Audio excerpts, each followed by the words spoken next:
Doctor Babasaheb Ambedkar जयंती दिवशी या दिवशी बुधगावहून मिरजेकडे कत्तलीसाठी जाणाऱ्या 2 देशी गोवंशातील गीर जातीच्या गायी काही 6 ते 7 गो तस्कर मिरज येथे कत्तलीसाठी घेऊन जाणार असल्याची माहिती आम्हाला फोनवरून मिळाली.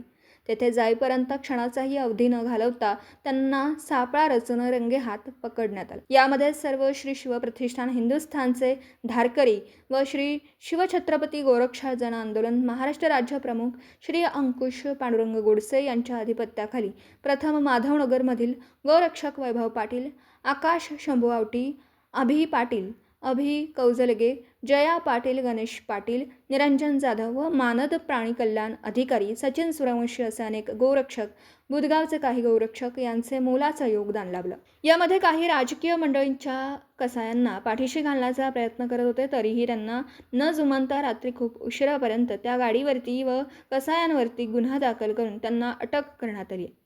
त्या गायी तुळजाभवानी मातेच्या कृपा आशीर्वादाने सुखरूप गोशाळेत सोडण्यात आम्हाला यश आलं. प्रथमतः यामध्ये वैभव पाटील टीमचं फार मोठं योगदान आहे. असेच कार्य करत रहा. गोमाता, राष्ट्रमाता, जय गोमाता. अभिमान वाटतो सर्वांचा. माधवनगरमध्ये खूप चांगली गोरक्षकांची पिढी घडती आहे.